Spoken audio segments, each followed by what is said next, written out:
ওই যে কিছুক্ষণ আগে বলছিলাম না আপনাদের, এক গুণধর ছেলের গল্প বলবো। মালদার সেই গুণধর ছেলে মাত্র 1.5 বিঘা জমি, যে জমি তার কাছে খুব জরুরি, সেই জমি বেচতেই হবে, কিন্তু বাবা কাকারা সে জমি বেচতে দিচ্ছেন না।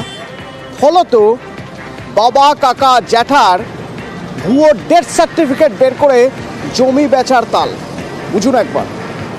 মালদা থেকে সেবক রয়েছে সরাসরি আমার সঙ্গে। সেবক, গুণধরের কীর্তি তো জানবো, তবে তার আগে একটু জানতে চাইবো এই গুণধর ধরা পড়লো কি করে?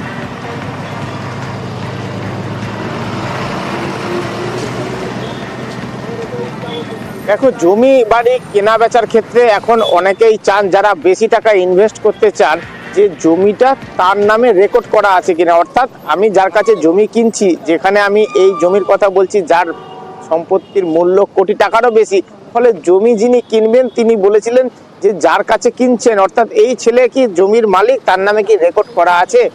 এই জন্যই তিনি রেকর্ড করতে গিয়েছিলেন ভূমি ও ভূমি সংস্কার দপ্তরে। আর তারা যখন হিয়ারিং করতে ডাকলেন সকলকে যে এই জমি এই নামে রেকর্ড হওয়ার জন্য আবেদন জমা পড়েছে, তাহলে হিয়ারিং হবে, তখনই বাবা কাকা জেঠু তারা হাজির। তারা বলছেন একই কাণ্ড, তারা তো সকলে সশরীরে জীবিত আছেন, সশরীরে সরকারি দপ্তরে এসছেন, এই তাদের আধার কার্ড। তারপরেই চক্ষু চড়ক গাছ ভূমি ও ভূমি সংস্কার দপ্তরের।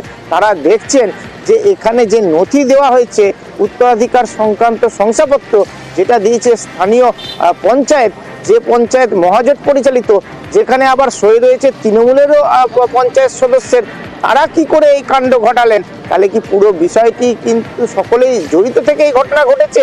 আর এই কারণেই কিন্তু জেলা প্রশাসন পর্যন্ত, ব্লক প্রশাসন থেকে অভিযোগ এসেছে, এবং এই বিষয়ে কিন্তু আইনানুগ পদক্ষেপ নিতে যাচ্ছে প্রশাসন। কারণ বাবা কাকা জ্যাঠারা জীবিত আছেন, তাদের মৃত বলে দেখিয়ে ভুয়ো শংসাপত্র দিয়ে নিজের নামে জমি রেকর্ড দিতে গিয়ে দেখছেন, খোঁজ নিয়ে জানতে পারছেন যে তার ডেথ সার্টিফিকেট হাতে নিয়ে তার ভাইপো ঘুরে বেড়াচ্ছেন।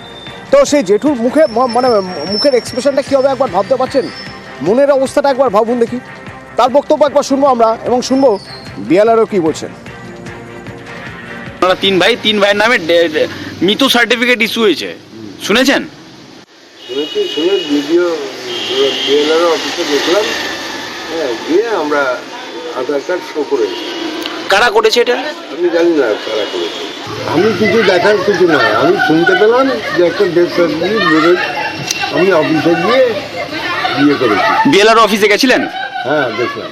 তুহিন কান্তি রায়ের নাম বলছেন বিএলআরও, উনি নাকি আবেদন করেছিলেন, উনি করেছেন নাকি?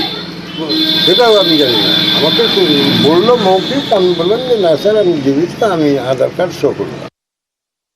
আমরা ওয়ার্ড কেসের ইনকোয়ারি করতে এসেছিলাম। ইনকোয়ারি করার পর হিয়ারিং করার নোটিশ করার সময় ধরা পড়েছে যে ওয়ারি সার্টিফিকেট দেওয়া হয়েছে, যে মারা গেছে, দেখা যায় সে জীবিত আছে। মানে কার নামে সাহেব? তুষারকান্তি রায়। আর উনি নাকি মারা গেছেন। তুষারকান্তি রায়তেই আছে, সুবোধচন্দ্র রায়। মানে দুজনকে মৃত ঘোষণা করে দিয়েছিল।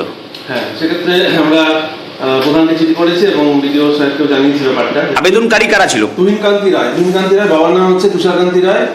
উনি আবেদন করেছিলেন একটা মিউটেশন কেস, সেক্ষেত্রে ওয়ারি সার্টিফিকেট হিসাবে যেটা বললাম, একটা রং ওয়ারি সার্টিফিকেট দেখিয়েছিলেন। এরকম কাজ ধরা পড়লেই সঙ্গে সঙ্গে ব্যবস্থা নেওয়া হবে।